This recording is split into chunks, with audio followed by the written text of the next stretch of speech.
All right, hello. Thanks to those of you who are taking time to listen in. I appreciate you. Welcome to our workshop, our poli sci workshop on global conflict and cooperation. This workshop is about it's a workshop series focused on defining, exploring, and discussing global conflict and cooperation from the point of view of different international institutions, country governments, and international non-governmental organizations. Our schedule for the fall is as following. Last week we discussed Afghanistan. Today we'll be discussing Haiti, and then next week we'll be discussing El Salvador, and then future weeks are to be determined, TBD. And if you're interested, you can also check out the summer recordings since that's when we started the workshop. So let's go ahead and jump to week 2, Haiti. So here's a picture of Google, or this is a Google Earth picture of Haiti, located in the Caribbean Sea, in the Atlantic Ocean. And obviously it's an island country that's neighbored by the Dominican Republic to the east, and then a bit across the ocean channel there to the west is Cuba. So our learning objectives with this workshop are the following. First is to explain why the assassination of President Jovenel Moïse was or is destabilizing to the country of Haiti. Secondly, describe how natural disaster can compound political discord. And then lastly, explain why the United Nations was interested in Haiti before the assassination of President Moïse. So what we've done in the past and we'll continue to do is give a little bit of information about the country itself, and we'll rely on the CIA World Factbook. So I'm going to open up that link. And as I mentioned before, I came across the CIA World Factbook about 15 years ago now when I was in college, and I found it basically very informative because it just gives you the lay of the land. And so here you'll see the website for Haiti. And again, if you're interested, you can dig into the details about the geography, people in society, the environment, governance, so on.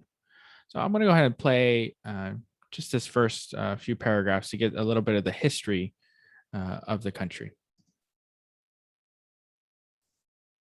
The native Taino who inhabited the island of Hispaniola when Christopher Columbus first landed on it in 1492 were virtually wiped out by Spanish settlers within 25 years. In the early 17th century, the French established a presence on Hispaniola. In 1697, Spain ceded to the French the western third of the island, which later became Haiti. The French colony, based on forestry and sugar-related industries, became one of the wealthiest in the Caribbean, but relied heavily on the forced labor of enslaved Africans and environmentally degrading practices. In the late 18th century, Toussaint Louverture led a revolution of Haiti's nearly 500,000 slaves that ended France's rule on the island. On October 4, 2016, Hurricane Matthew made landfall in Haiti, resulting in over 500 deaths and causing extensive damage to crops, houses, livestock, and infrastructure. On October 4, 2016, Hurricane Matthew made landfall in Haiti, resulting in over 500 deaths and causing extensive damage to crops, houses, livestock, and infrastructure. And so you just get a small sense of this kind of introductory historical background, and you obviously can go into more detail as your interests bear. So I'd recommend that. Now, when it comes to conflict, President Jovenel Moïse served for 4 years, and then sadly and unfortunately, he was assassinated in the middle of the night. So we'll go ahead and watch a YouTube clip, news clip that describes right when this event broke in the global news. Breaking news from Haiti, where the country's president is dead this morning, assassinated in what's being described as a middle-of-the-night attack. Jovenel Moïse had been in office for 4 years and had been the target of months of protests. Haiti's interim prime minister said Moïse's wife was also wounded in the attack. With us on the phone now is Jacqueline Charles. She's the Caribbean correspondent for the Miami Herald and has covered Haiti extensively. Jacqueline, good morning to you. What are you hearing about this assassination? Yes, hi, good morning. So what we are hearing is that it occurred in the middle of the night or the middle of the morning, sometime around 1 a.m., according to the current acting interim prime minister. These are unknown, unidentified assailants that in video circulating identified themselves as DEA agents, or that this was a DEA operation. These were not DEA agents. There was no DEA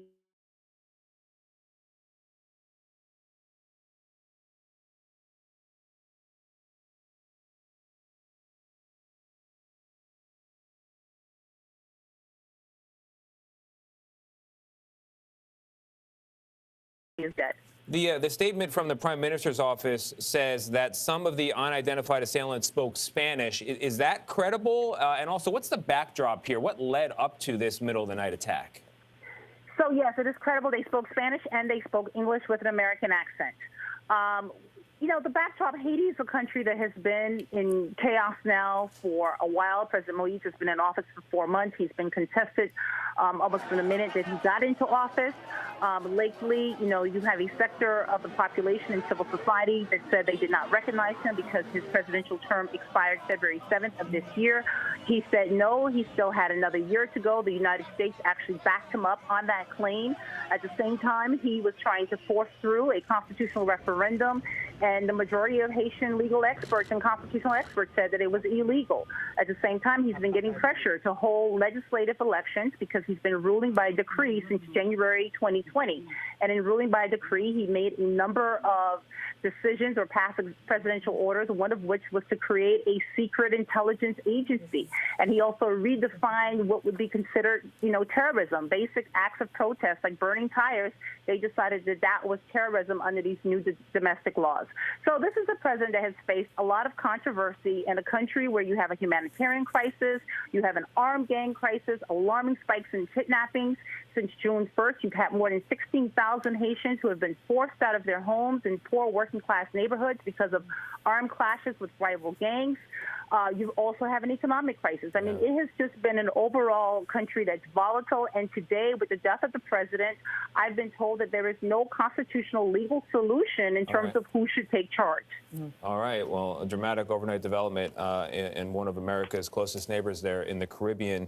Mercenaries, is the allegation, spoke Spanish and American accented English. Jacqueline Charles, thank you very much for that breaking reporting.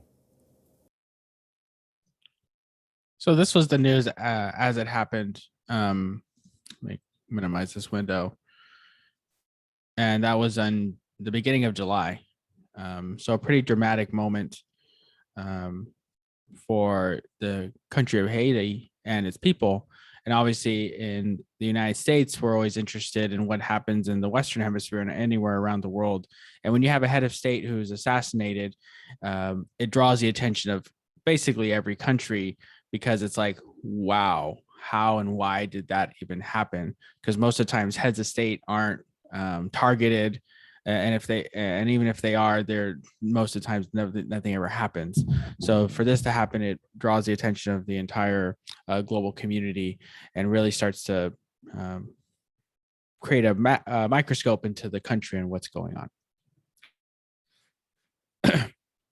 Now, within less than a month, or a month after the assassination of the president, a 7.2 magnitude earthquake struck the country of Haiti. And at the time, killing at least 300 people. I think that number has gone up to the thousands now.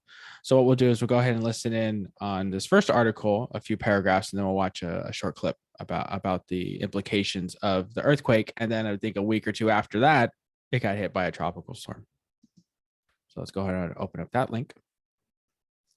And I'll have this play for us. So this was August 14th, so just a few weeks ago. Port-au-Prince, Haiti. A powerful magnitude 7.2 earthquake struck southwestern Haiti on Saturday, killing at least 304 people and injuring at least 1,800 others as buildings tumbled into rubble. Prime Minister Ariel Henry said he was rushing aid to areas where towns were destroyed and hospitals overwhelmed with incoming patients. The epicenter of the quake was about 78 miles west of the capital of Port-au-Prince, the U.S. Geological Survey said, and widespread damage was reported in the hemisphere's poorest nation as a tropical storm also bore down.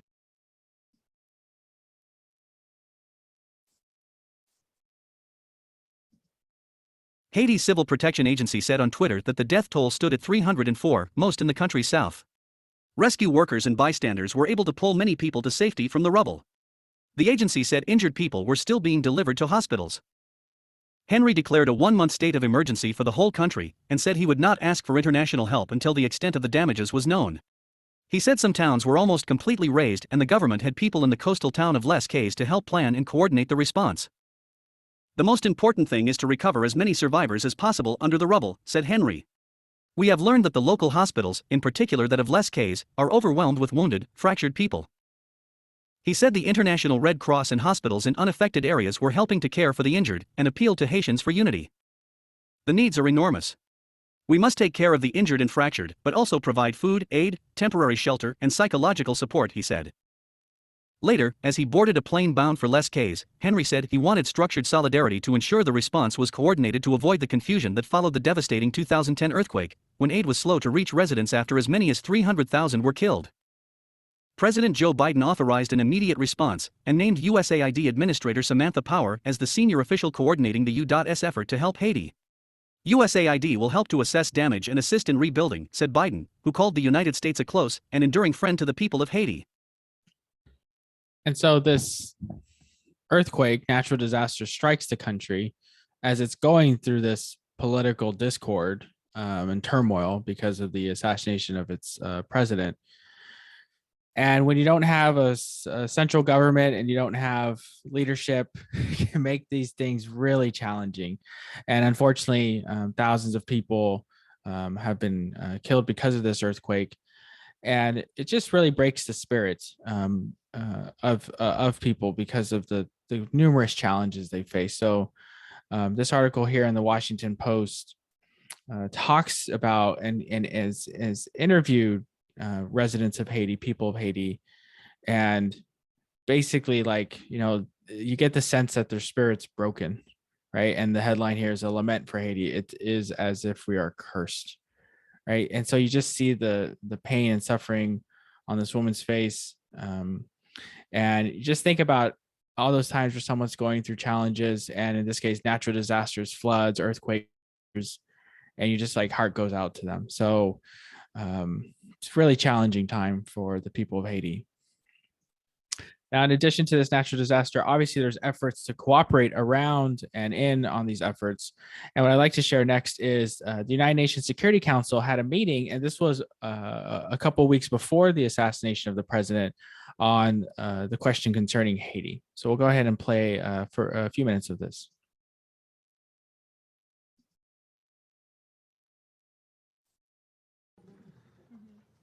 The 8,799th meeting of the Security Council is called to order. The provisional agenda for this meeting is the question concerning Haiti. The agenda is adopted. In accordance with Rule 37 of the Council's Provisional Rules of Procedure, I invite the representative of Haiti to participate in this meeting. It is so decided. On behalf of the Council, I welcome His Excellency Mr. Claude Joseph, Acting Prime Minister of Haiti.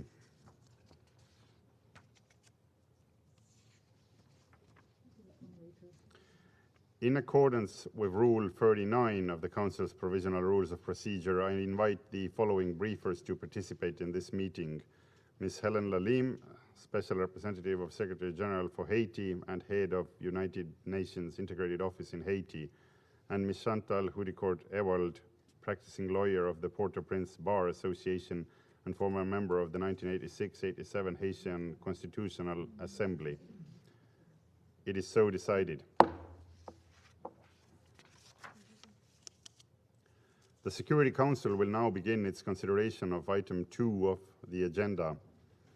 I wish to draw the attention of Council members to document S 2021-559, the report of the Secretary General on the United Nations Integrated Office in Haiti.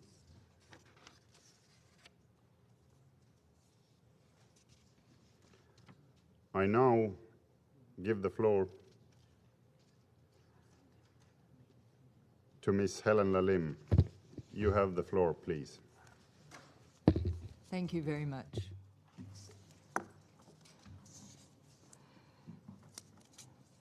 Mr. President, distinguished members of the Council, I am honored to once again have the opportunity to address you in person and to provide an update on the situation in Haiti, where conditions have deteriorated in the lead up to the electoral events slated for the fall.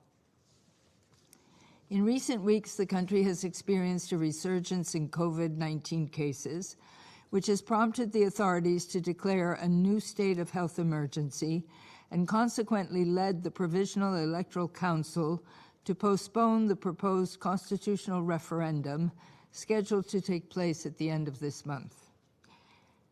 A resurgence in intergang violence has caused the displacement of hundreds of families in several poor neighborhoods of Port-au-Prince and has deepened the sentiment of insecurity which pervades Haitian society. Finally, in spite of several Haitian-led mediation efforts, the deep-rooted political crisis which has gripped the country for the better part of the last 4 years shows no signs of abating. A political agreement remains elusive as rhetoric used by some political leaders grows increasingly acrimonious. Even though national authorities have sought to widen consultations on the new draft constitution, the process continues to elicit criticism from various stakeholders due to its perceived lack of inclusivity and transparency. Technical preparations for the referendum have also been plagued by critical operational delays. Moreover, the ever-growing polarization of Haitian politics, as evidenced by some actors recently exhorting the population to resort to violence to disrupt the referendum process, is extremely concerning. All stakeholders must refrain from such inflammatory discourse. All forms of violence or incitement to violence are unacceptable and must be strongly condemned. As Haiti prepares to enter a new electoral cycle, an inclusive and participatory process will be essential to consolidate the path towards good governance and political stability in the country. In this regard, the debate over the constitutional referendum should not detract from the timely organization and holding of the overdue parliamentary and local polls, as well as that of the presidential election. A political consensus remains the best possible means to holding a peaceful process that will allow the Haitian people to fully exercise their right to vote. It is of paramount importance that all political and civil society leaders enter into a good faith dialogue to constructively devise a way to ensure that elections take place within this calendar year, so that an orderly democratic transfer of power to the duly elected representatives of the Haitian people occurs in February 2022. Distinguished members of the Council, these last months have been marked by several worrying incidents and serious human rights abuses perpetrated by gangs against civilian populations. Between 1 February and 31 May, these criminal groups were responsible for 78 homicides and countless assaults and rapes. In addition, repeated episodes of gang violence have resulted in the displacement of over 16,000 people from the Port-au-Prince neighborhoods of Bas-Delmas, Bel-Air, Martissan, Tabarissa, and Toussaint-Brave since the beginning of the year. It is the duty of Haitian authorities to end the violence, protect the population, ensure unfettered humanitarian access to those in need, provide emergency assistance to those who have been displaced, and hold the perpetrators of such acts accountable for their crimes. While the strength of the Haitian National Police is still not commensurate with the size of the country's population, the chronic state of insecurity starkly underscores the limits of a law enforcement-centered approach to the gang issue.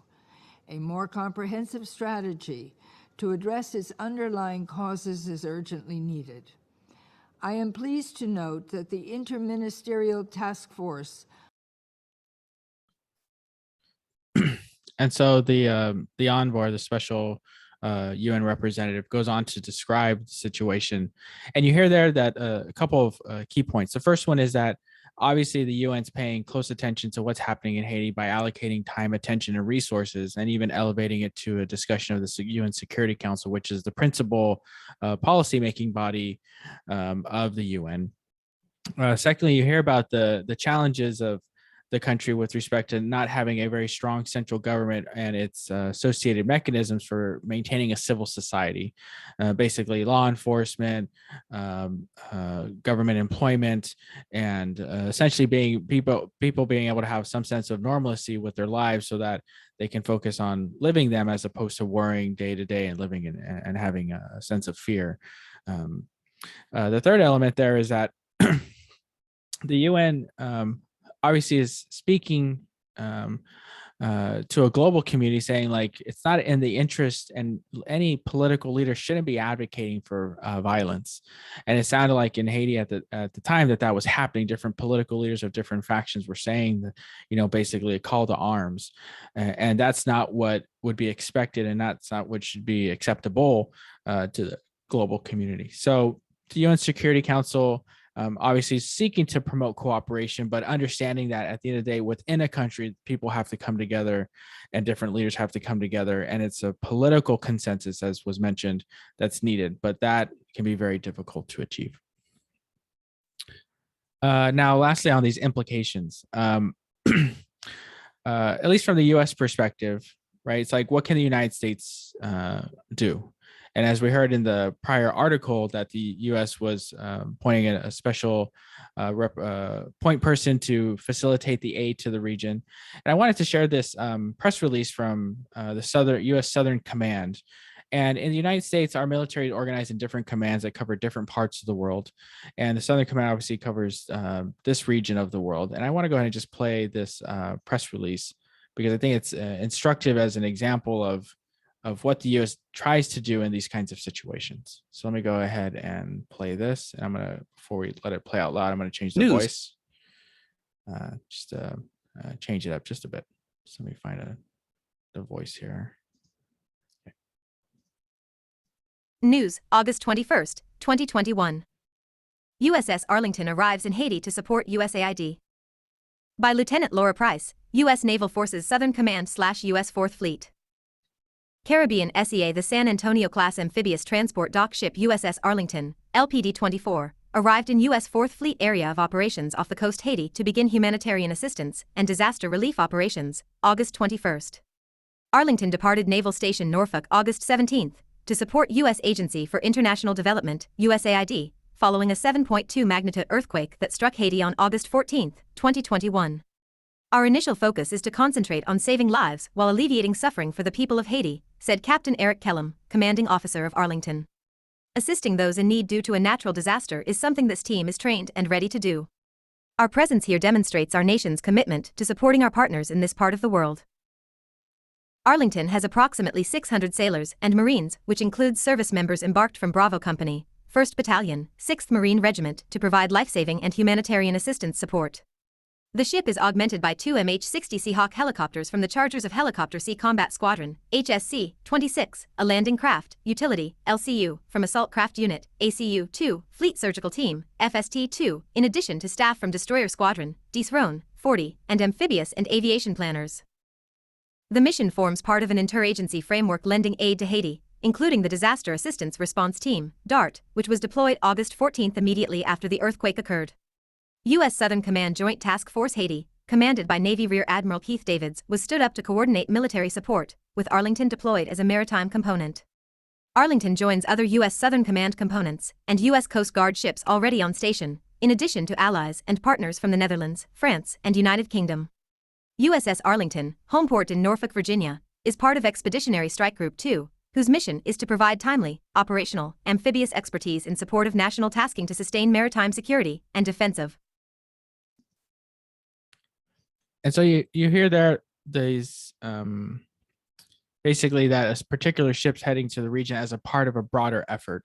And I like to share this because it helps us unpack like what the U.S. military does that gets us like past the news headlines and what we normally hear about, which is war, conflict, bombings, things like this, and like the non-military actions that the military takes in order to support the United States' efforts around the world, not just associated with obviously hard power and military, but with the soft power and its presence in being able to assist countries when they have a need.